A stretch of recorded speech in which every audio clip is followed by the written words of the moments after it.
हमें अपने नौजवानों को मज़ीद मुस्तहकम करना है। पूरी दुनिया में जो जब नौजवानों को आईटी का हुनर दिया जाता है तो वो अपनी मदद आप से अच्छा रोज़गार जो है वो कमाने में वो कामयाब होते हैं। और उससे क्या है कि आप इंटरनेशनली भी जो है वो रिकग्नाइज होते हैं और इंटरनेशनली भी आपको एक जो है अच्छा एक प्लेटफॉर्म मिलता है। तो इस वक्त हुकूमत सिंध की जानिब से 10,000 नौजवानों को कराची में NED यूनिवर्सिटी, जाम शोरों में मेहरान यूनिवर्सिटी और सखर IBA के ज़रिए 10,000 नौजवानों को पहले बैच में जो है वो आईटी की ये ट्रेनिंग्स दी जा रही हैं। उन कोर्सेज़ के बाद वो ख़ुद कफ़ील भी हो सकते हैं और ख़ुद कफ़ील होने के बाद वो आगे भी चलकर जो है अपने लिए रोज़गार कर सकते हैं और मुल्क के लिए जो है वो एक आईटी इंडस्ट्री को आगे लेकर जा सकते हैं। हर मुल्क के लिए ये इम्पॉर्टेंट है कि आप आईटी में इतना अच्छा काम करें कि आपके नौजवान जो है वो आईटी के सॉफ्टवेयर वो एक्सपोर्ट करना शुरू कर दें। और हमारे पास पाकिस्तान में टैलेंट बहुत ज़्यादा मौजूद है। इसके साथ साथ हुकूमत सिंध जो है हेल्थ सेक्टर में, ट्रांसपोर्ट सेक्टर में, इरिगेशन सेक्टर में, हर सेक्टर में बढ़ चढ़ कर काम कर रही है जिससे कि लोगों को रिलीफ मिल सके। कराची में भी डेवलपमेंट का काम जो है वो तेज़ी से जारी है। इस वक्त कराची में 2 मेगा प्रोजेक्ट्स जो कि बिलियंस ऑफ रुपीस के जारी हैं। एक है लिंक रोड का और एक है मलीर एक्सप्रेसवे, और उन पे बहुत तेज़ी से काम जारी है। और इंशाल्लाह इसी साल मलीर एक्सप्रेसवे जो है, मतलब जो नेक्स्ट ईयर आने वाला है, वो मलीर एक्सप्रेसवे आवाम के लिए खोल दिया जाएगा। ये एक state of the art project है जिससे कराची के शहरियों को एक बहुत बड़ा फ़ायदा मिलने वाला है।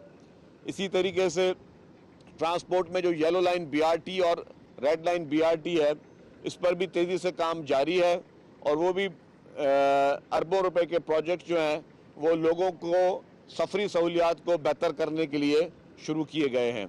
तो हुकूमत सिंध कराची समेत सिंध के हर ज़िले में फोकस कर रही है कि जी हम लोगों को रिलीफ दें, और उसी में हर सेक्टर में, यूनिवर्सिटी सेक्टर में, एजुकेशन सेक्टर में, आपके हेल्थ सेक्टर में और बाकी तमाम सेक्टर्स में बहुत मेहनत के साथ काम चल रहा है। सर, मुल्क में इस वक्त अगर हम पॉलिटिकल सेक्टर देखें तो उसमें सिर्फ और सिर्फ पोलराइजेशन है, झूठ है, फरेब है।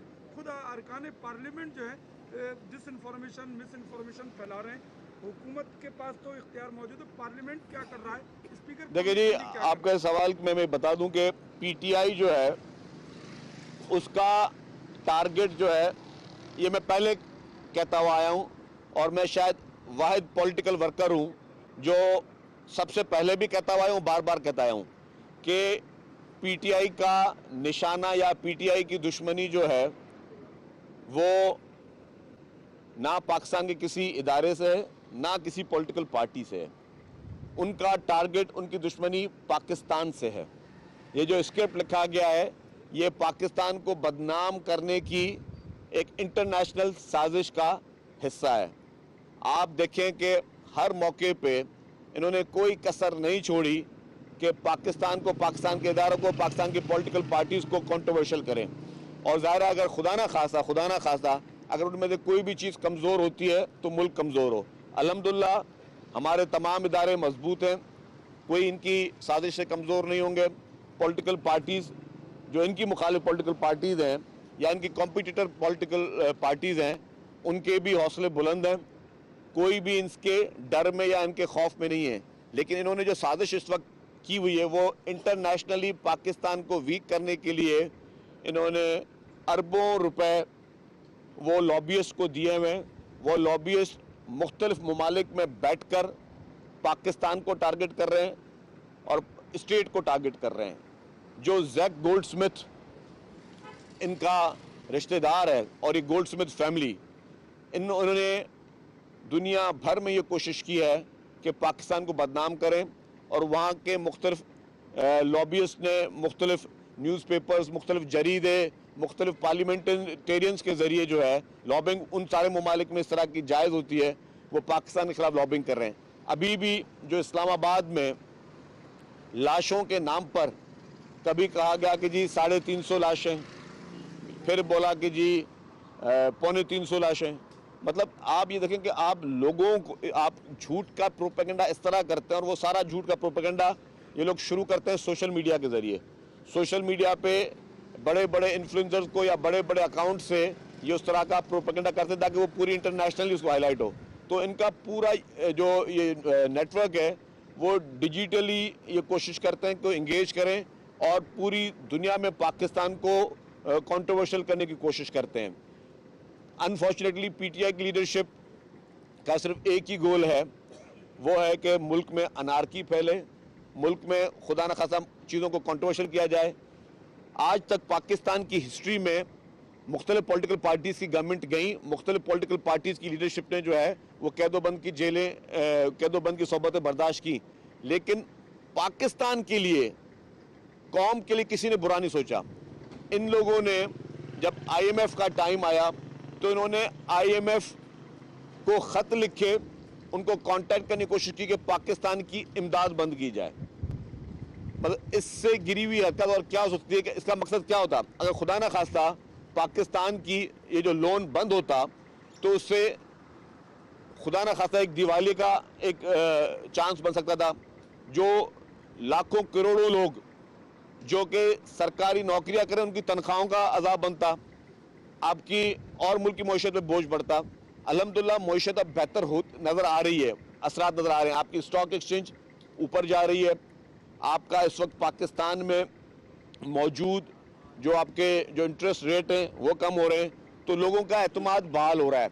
जब भी पाकिस्तान में मईशत बेहतर अंदाज में जाएगी तो आप देखेंगे कि पीटीआई कोई ना कोई साजिश के ज़रिए सामने आएगी। और अभी आपने देख भी लिया कि पीटीआई के लीडरशिप में, जो इनकी सेकेंड टियर लीडरशिप में किस हद तक तजाद है।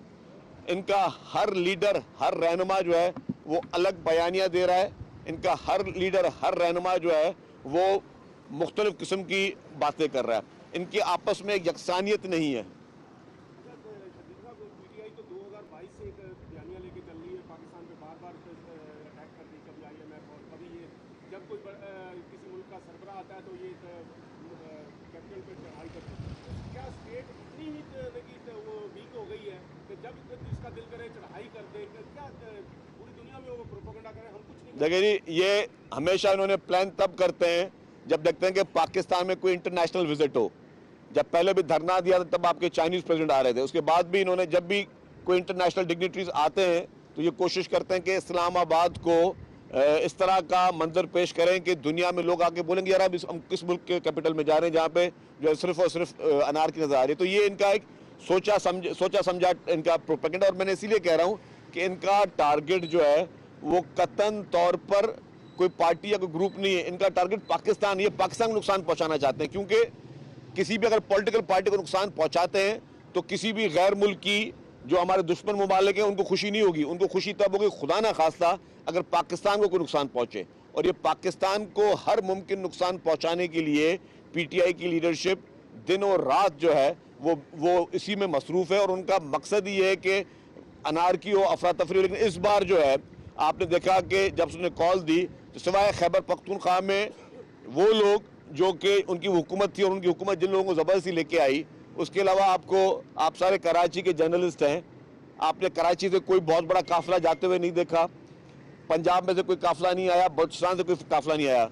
जहाँ उनकी अपनी हुकूमत थी वो अपनी हुकूमत के ज़ोर पर चीफ मिनिस्टर साहब लोगों को पैसे देकर, और जिसके सब शवाहिद भी हैं, उनकी अपनी एक एमएनए साहिबा ने कहा कि जी हाँ हम सबको जो है चीफ मिनिस्टर साहब ने पैसे दिए ट्रांसपोर्ट के लिए, लोगों को खाने के लिए पैसे दिए। तो अब आप लोगों को पकड़ धक्कड़ करके पैसे देकर और ट्रांसपोर्ट उनको प्रोवाइड करके उनको खाने के झांसे देख के उनको लेके आते हैं। और फिर क्या हुआ, जब आपने देखा कि हुकूमत ने सख्ती शुरू की तो सबसे पहले इनकी लीडरशिप वहाँ से भागी।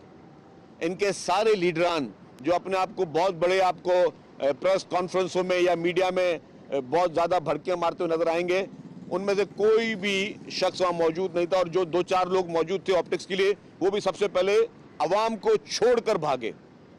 इमरान खान साहब के बिहाफ पे बुशरा बीबी साहबा आई, सबसे पहले वो भागी। वो जो बहुत बड़ी बातें करते थे गंडापुर साहब, वो भागे।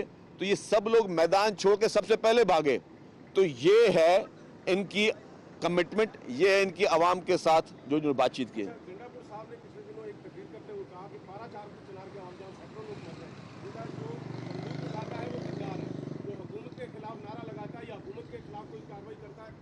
है, लेकिन वो खुद जब पाकिस्तान की कैपिटल पर हमला करते हैं तो ये क्या है? अच्छा, अब मैं आपके वो पारा चनार वाली बात पे कह दूं, गंडापुर साहब ने किसी असेंबली के फ्लोर पे इस वक्त कराची में सीनियर वजीर शर्जील इनाम मेमन मीडिया से गुफ्तगू कराएं, अपना मुलाहिजा किया।